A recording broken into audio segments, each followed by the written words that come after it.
Okay, so here we are on the Blender tutorial, and here just a very quick guide on how to get set up in Blender and how just to kind of navigate. And this is basically the first thing you're going to see, right? You might not see the same splash screen as me because we've got 3.0 here. You probably have 3.3 or above. Okay, and you can just click out of that, or you can just go to one of the files there. And usually what I like to do is just delete these things, right? We don't really need them. And you notice here we've got some organization here. So let me first show you this before we get into anything. So firstly, we've got collections, which are like folders basically. So under the scene we can go to new collection, and what I like to do is create a folder called mesh, okay, for our meshes, okay, and another one called studio, okay, and this will be for our lighting and for our, so I'll create one for lighting, we'll create another one as well, so for lighting, okay, and also for cameras, okay, and then within the mesh I'll put folders like maybe one for the body, okay, for our mesh, or in our case it'll be one for Kryl actually, and one for the slave, right, so on and so forth, so things like that. Okay, so like that. Okay, and then this is how you organize things, and whichever folder you're in, so let's say we go to lights, okay, we shift A, okay, and then we go to light. We can add a mesh if we want to. If you go to light, you just add a point light, it will add it in that folder, okay, and here we have the point light over here. And to move things you can press G, okay, so G for grab or gizmo, right, like in ZBrush. Okay, and to navigate is middle mouse button, okay, to rotate, and then to pan is shift and middle mouse button, okay, and then to snap on the edges, with ZBrush it's rotating and then shift, but over here it's rotating and alt, okay, so alt will give you that. Okay, what you can also do is press the tilde key, okay, and then you can go from, you've got your different views here, so the tilde key, okay, and that's the key just below the escape button on your keyboard, okay, so it's that wavy line basically, and that little accent thing, right, that's what that is, the tilde key.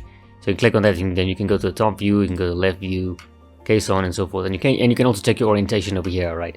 So here the Z axis is up and down, and the Y and X axis are this way. So in ZBrush it's actually swapped. The Z axis is the Y axis and the Y axis is the Z axis, so it's just swapped, in case you're wondering. Yeah, that's a little bit different there. Okay, and then also to go into perspective mode, you can press 5, or get out of orthographic, you can press 5. Okay, on your numpad, not your number row, and that'll just get you in and out of perspective. Okay, so yeah, just a little bit of things to get used to, and also something else when you're moving things. So I'll click back on this light again, and actually let's just delete that light and let's use the mesh, and we can just press Shift A, and let's just add a plane or circle maybe, and maybe not a circle. Let's add a cylinder. Okay, so we can press G to move that. Like I said, if you want to move that on a plane, you can just Alt, okay, so rotate and then Alt and then move that. Or if you want, you can also press G and then Y to move it on the Y axis, so it's just stuck on the Y axis, or X on the X axis, or Y, or sorry, Z on the Z axis. So G to move it freely, and then Y, okay, Z, and then X to move it on those axes. Okay, so quite a bit different compared to ZBrush, but you'll definitely get used to it, right, compared to what we normally do. Okay, and just so you guys don't freak out, in case you just want to use G all the time, what you can use is you can go down here, right, to our gizmos, okay, and you have an actual gizmo here, so you can select move, right, and that'll give you the move gizmo, so you can just move it this way, right, as opposed to using and then move this on the plane here this way and that way and that way, right, and you also have a bunch of other gizmos, so you can have rotate, okay, and scale. And you can have them selected all at the same time, by the way, so you can rotate things, move things, right, as you want. So I don't actually use this, right, I just use the G button, right, and Y and whatever to move it, but you can use the gizmo, which is under here, and then default, okay, and then move, rotate, and scale. Okay, you can just check those ones and make sure you save that. And yeah, so that is, you don't have to worry about using G all the time.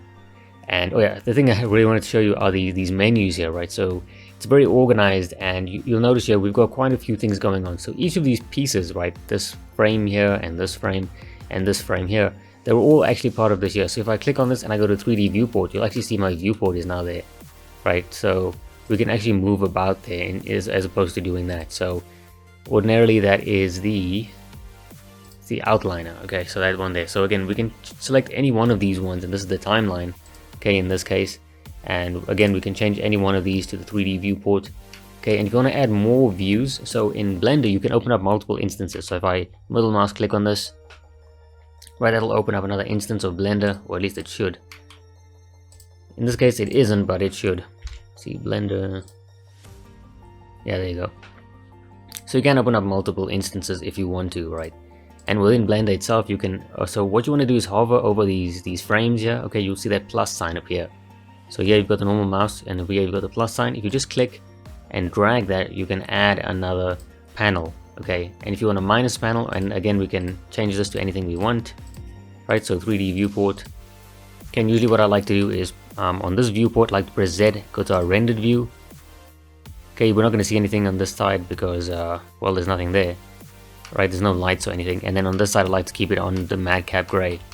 Okay, so again I'm press Z and we'll get out of that. So Z is for our rendered views basically. Okay, and to move this back, so again we can create multiple ones. If I want to create another one, I can do that, and I can do another one, and so not like that, so like that. Okay, I can create another one. Okay, just like that. Okay, so you can create quite a few, and if you want to close them, all you have to do is go to the one you want, so this one for example, and then click and then drag to the other side, so that will close it, and you'll see a little arrow pop up. Okay, so click, drag, you see that arrow popping up, it's saying I'm going to close over to this side. You let go, and we'll do the same thing here. Okay, so just like that. And like I said, usually I have two tabs open, one for rendered view and one to the normal view like we see right here. Okay, and yeah, so that is pretty much it for the quick intro there, and we have the import button for our ZBrush, which is good. And one incredible thing about Blender is that if you go to File, okay, or Edit, and then Preferences, what you can do is you can go over to our add-ons, okay, the add-ons button, and you can click on Install, and it'll straight up just install stuff. So if you download a zip folder, you just click on Install and then just open the zip folder in here, and then that's how it opens, or that's how it installs add-ons, which is really cool. So there's a bunch here, and we don't have to worry about that for now, and we will kind of go through them a little bit briefly, right? There'll be one or two that I'll be mentioning, but for the most part we're not going to use too many add-ons. Okay, so that is pretty good on that one. So next what we're going to do is work with our cameras. Okay, so we have a little bit of basic stuff going on there, so let's go to camera. Okay, it starts with the default one. Let me just delete this one. So camera, Shift A, right, to insert a mesh. In this case we want the camera, so we're going to click on camera. Okay, and then there it is. Okay, we can go to our top view. Okay, again tilde key, top view. Okay, we can move this, okay, with G. Okay, now to actually go to our camera, okay, we're going to press the numpad 0.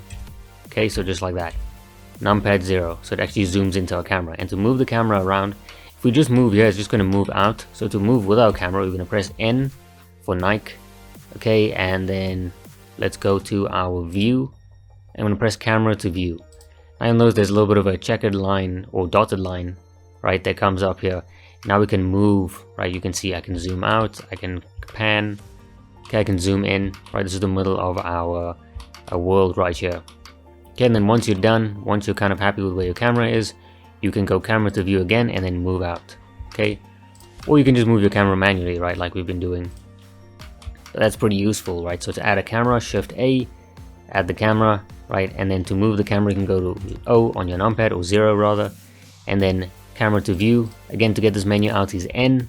This menu here is T, right? T for my name, right? And yeah, so this one we don't use, actually we use it quite a bit. And another cool thing here for our select box, right? So like in ZBrush, you can use a select box. Over here we have a lasso select box as well, which is very useful. Okay, and let me insert a mesh here while I'm at it. Shift A, and let's use a cylinder again. Let's go for the torus actually.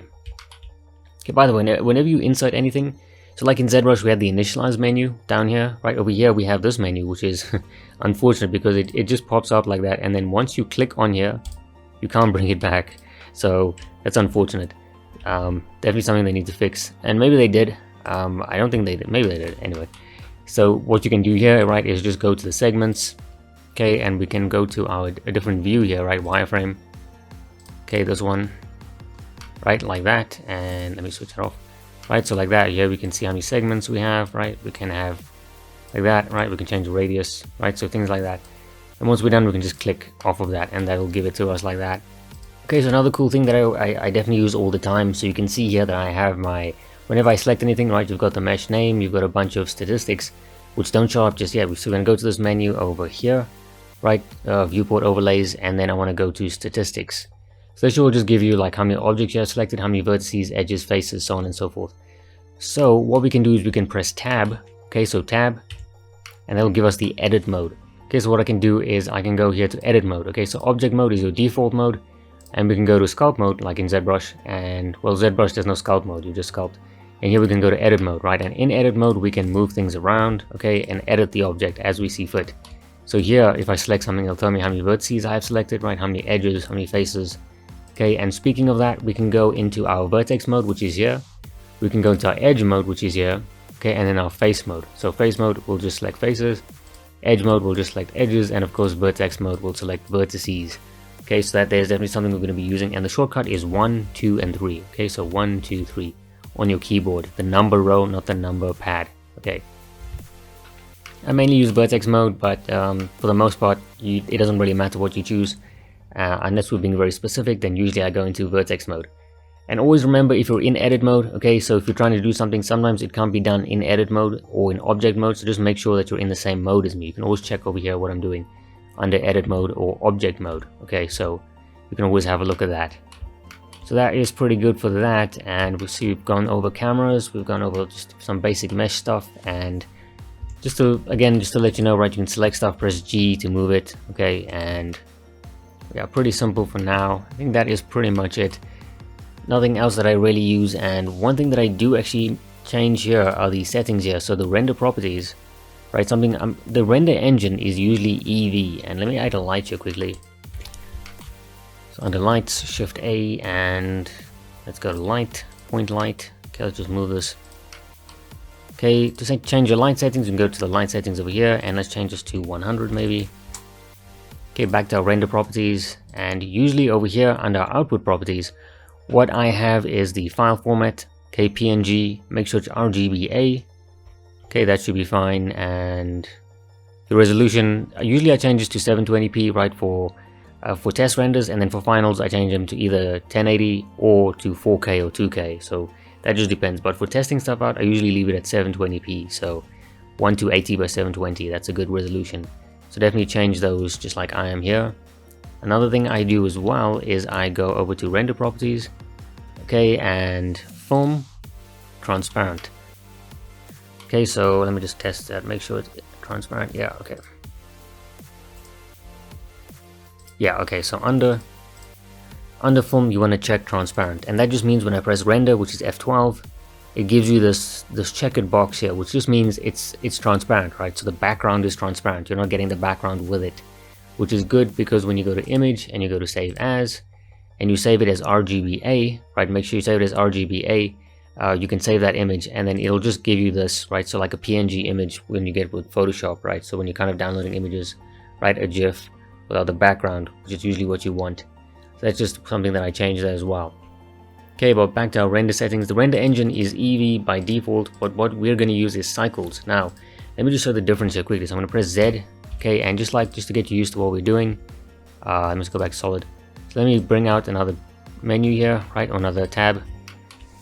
Okay, and on this tab, what I usually do is the rendered view, okay. You can see that rendered very quickly, right, and on this side I just have the normal view. So usually what I use here is the cycles. Now as soon as I do that, you notice that it kind of pops in, right, and whenever I move, you notice that there's a little bit of a delay there, right, and then it has to like sort of render. That's because cycles just takes up a little bit more time, right, just to render, and it's a little bit more accurate. Well, it depends what you're rendering, right, and EV is just a little bit more, right, it's very quick. Okay, so if your computer does struggle, leave it on EV, and then when we get to the finals, you definitely want to switch to cycles, okay. So just pay attention to that, that's actually very important. So that your render engine. And something that I also change as well is all the way down here under color management is I change the look from none to high contrast. Okay, so it gives you just a little bit more contrast. Okay, so something that you want. You might not like that, so the normal look is just none. Okay. So there is quite a bit to go over, so let's just do that again really quickly. So under our output properties, okay, you can change your resolution. Okay, and that's pretty good. So there, like I said, I leave it on 720p. For test renders, and then when I'm doing finals, I do it at 1K, 2K, or 4K, depending on what I want. Okay, and then your output, you want PNG, RGBA. Okay, and yeah, that is pretty much it for that one.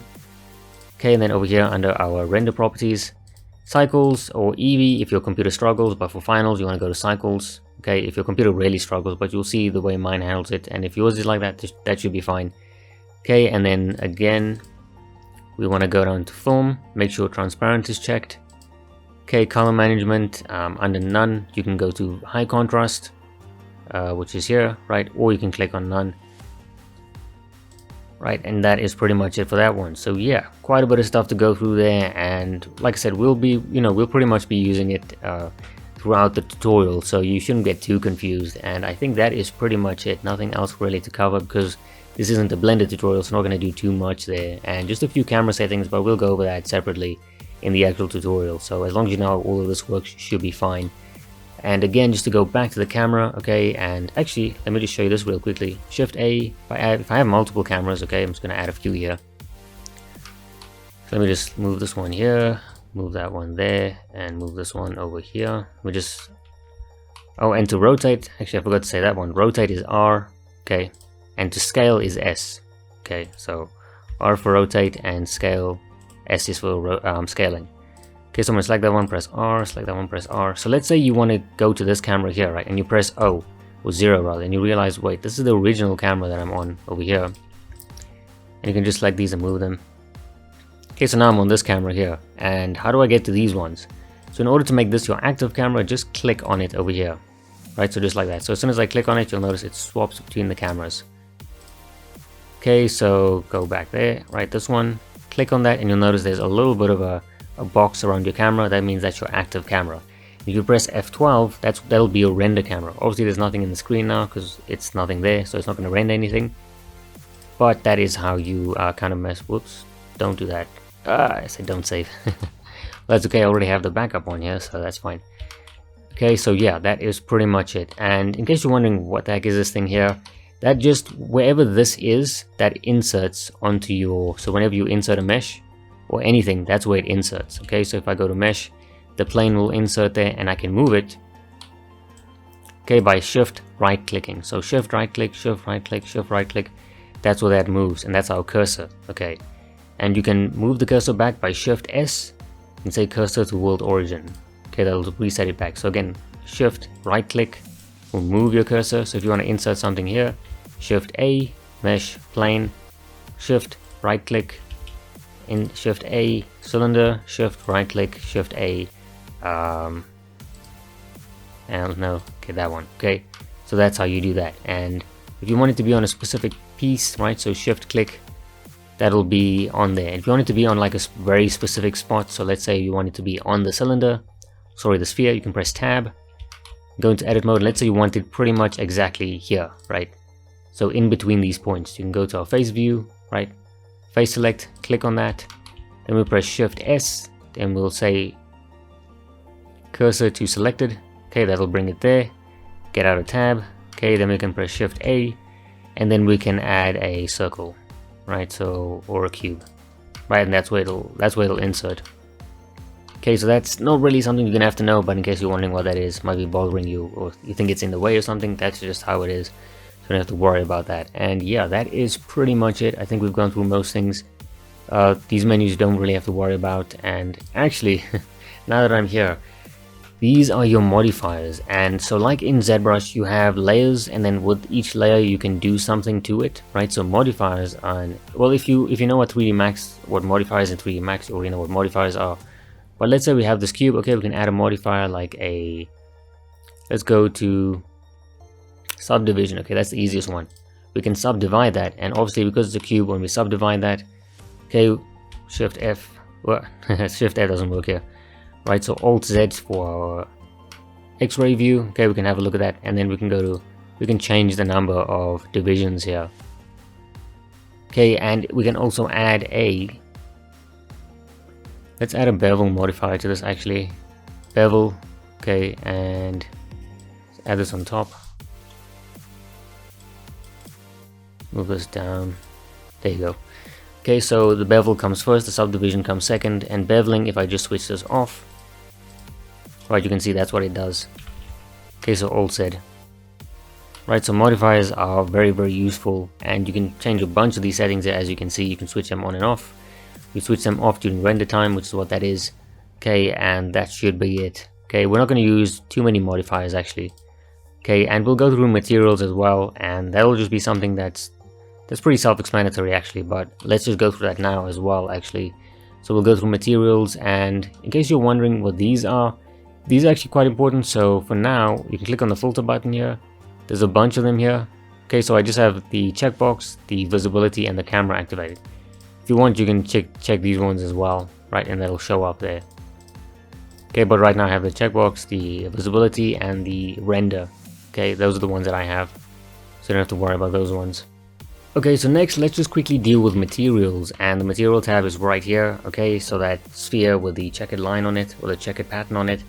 Okay, so let's select any one of these, and we can go to new. Okay, you can click on the plus icon, then you can go to new. Okay, and you can name that material. Okay, let's call it default. Okay, and right now you want to press tab, okay, to go into this, and we have our modifiers here. I'm just going to delete all my modifiers, we don't need those. Okay, and what I can do next is make sure that we have our material tab open here. I'm going to press tab, right, to make sure we're in edit mode. I'm just going to go to assign. Nothing really happens, right, because I haven't changed anything. So I can change the base color here. Okay, and we need to go into our rendered mode.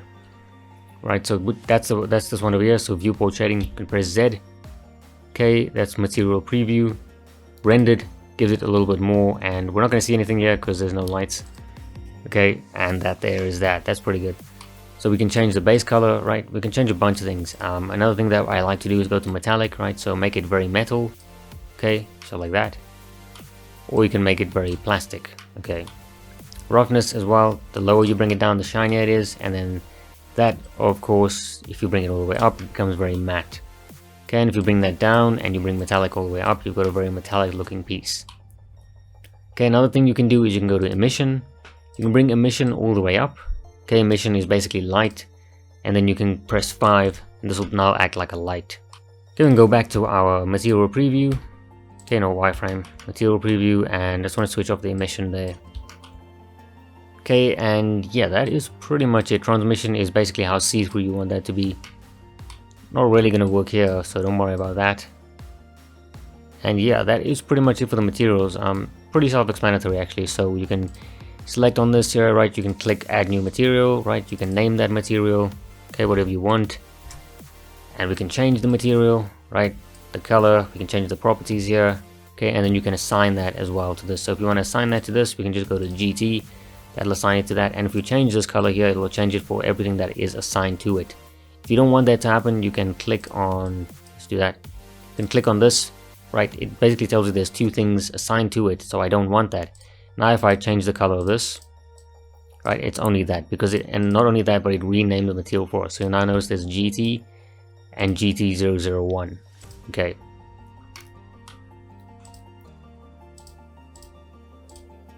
So yeah, that is pretty much it. Not too much in terms of materials, because we're not going to go too in depth. Most of our materials we're going to do in ZBrush, right? We're going to do a lot of painting in that and then bringing it over.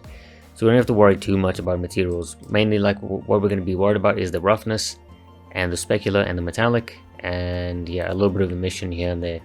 Actually, I don't even think we're going to use emission. So yeah, that is pretty much it. Again, we're going to use 1 or 2 modifiers, right, like I showed you, and yeah, that is pretty much it.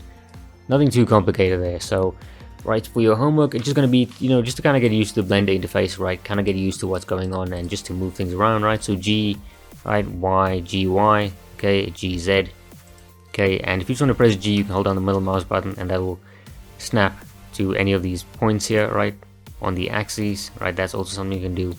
And yeah, so just try and get used to, and if you right click, that will bring it back to the beginning there, right, to its default position. So yeah, so for your homework, just get used to the default Blender interface, right, kind of work your way around, right? So just try and get used to the different panels here, right? And yeah, not too much going on here, right? Because like I said, it's not a Blender tutorial, so we're not going to use Blender too much, just mainly for the rendering. And yeah, that is pretty much it. Okay, so what we're going to do next is we're going to move on to GoB. So what you want to do is download GoB from GitHub. Okay, this is going to help us export from ZBrush to Blender. And you're just going to go to download zip. Okay, what you're going to do next is unzip that. Okay, I'm just going to open that and then drag and drop the Blender, okay, folder down here, just anywhere you want. Just remember where it is. We're going to copy that. Okay, so we're just going to copy that. We're going to go to users, public, pixel logic, and then go Z apps. And then we're going to paste it here. Okay, that Blender folder doesn't exist. I already pasted it here. But you're just going to paste it here. Okay. And then you're going to restart ZBrush. Make sure you don't have ZBrush open when you're doing this. Okay. And then what you're going to do is you're going to go down to preferences. Okay, you're going to go down to... it's kind of hard to find here. You're going to go down to go Z. Okay, and then you're going to say...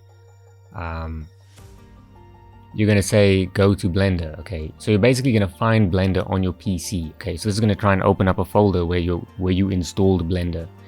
So that .exe file for Blender, you're just going to go there and find it with this. And then now you basically set up that add-on for ZBrush. Now we're going to go and set this up for Blender. Okay, I'm just going to go here to Blender. It's a lot easier with Blender. With Blender, any add-ons that you install, you just go to edit, preferences.